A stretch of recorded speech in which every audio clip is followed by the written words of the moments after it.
Welcome to class, everyone. I am absolutely pumped to dive into today's explainer with you. For the next few minutes, think of me as your professor, because we are going to completely unpack the ultimate study guide on how the physical anatomy of your brain dictates literally every single thing you do. Have you ever wondered why you wake up with a sudden rush of motivation on certain days? Or why a stressful thought makes your stomach physically drop out of nowhere? Well, it is not magic, I promise you. It's pure structural neurobiology. By the end of this session, you're going to have a master-level understanding of the actual neural machinery driving your thoughts, your emotions, and your actions. Let's get into it. Okay, let's just look at a hypothetical morning routine, your brain transitioning from rest into action. Step 1. The sun comes up and your suprachiasmatic nucleus, or your SCN, registers that light. It acts like a biological alarm clock, shifting your alertness. Step 2. Your insula kicks in to read your body's visceral state. Are you groggy? Are you anxious? It translates those physical gut feelings into an emotional perception. Step 3, your mesolimbic dopamine system releases a reward signal, and that gives you the actual physical drive to throw off the covers and get out of bed. And finally, your cerebral cortex comes online to map out your day. This whole symphony happens before you've even grabbed your toothbrush. Here's the syllabus for today's masterclass. We'll be covering 5 core sections: the basic triad of thought, emotion, and action, mapping out the Papez Circuit, the diagnostic tools we use to visualize the brain, clinical correlations of what happens when these regions break down, and finally, your daily brain habits regarding stress and sleep. Starting right off with Section 1, thought, emotion, and action, which we call the core triad. Human behavior is fundamentally built on this triad of cognition, affect, and motivation. Let's break down this cheat sheet. First, you have thought. This is housed in your cerebral cortex, and it's responsible for your consciousness, your reasoning, the higher-level processing. Then you have emotion.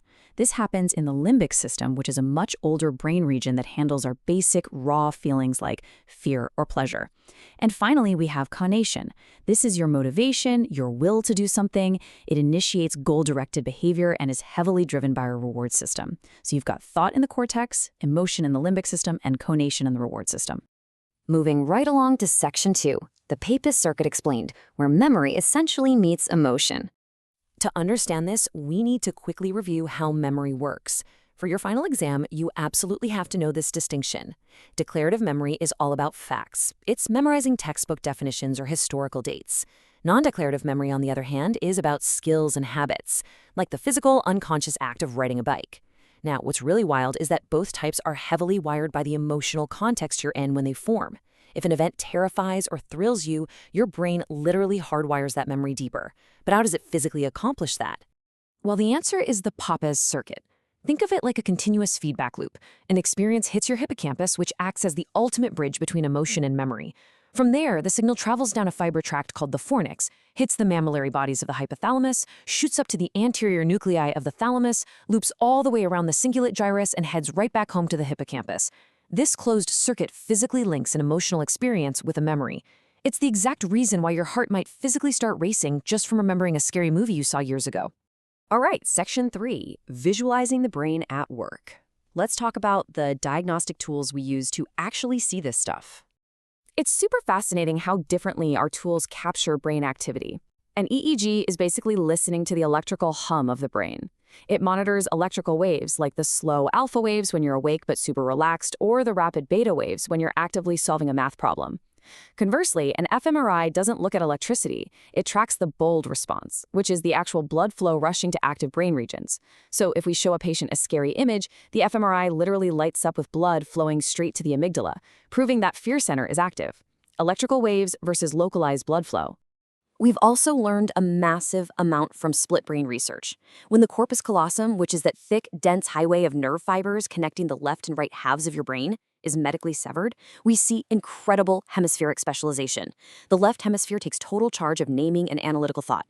Meanwhile, the right hemisphere is the absolute master of pattern recognition and spatial awareness. It's a beautiful demonstration of just how remarkably localized our higher mental functions really are. Which brings us to Section 4, when brain regions break. Let's look at a few clinical correlations. Class, things get a bit darker here, because you really can't take a neurobiology masterclass without discussing Phineas Gage. He was a 19th century railroad worker who miraculously survived an iron rod blasting entirely through his frontal lobe. His intelligence? Totally fine. His memory, completely spared. But his personality fundamentally changed. He developed severe impulsive behavior and a total loss of social inhibition. Why? Because the orbitofrontal prefrontal cortex normally acts as the brain's brakes. It inhibits the amygdala from acting out inappropriately in social situations. Without those prefrontal brakes, Gage's emotional gas pedal was permanently stuck to the floor. A lot of this behavioral balance also comes down to our chemical coding. Let's contrast two big ones. Dopamine is the neurotransmitter of desire. It drives the mesolimbic system. It provides that conation, that physical will to seek out rewards and get things done. Serotonin, on the flip side, is the neurotransmitter of mood and emotional regulation. When you have serotonin deficiencies, you start seeing the low mood and the severe sleep disturbances characteristic of clinical depression. It's wild to think that two chemicals can drive completely different types of human mental states. And we see the truly devastating extremes of that dopamine system when we compare these two disorders. Parkinson's disease is caused by a literal degeneration of dopaminergic neurons. Without enough dopamine, patients suffer from akinesia, which is an agonizing loss of physical drive or conation to initiate movement, along with the physical tremors. Addiction is the exact opposite.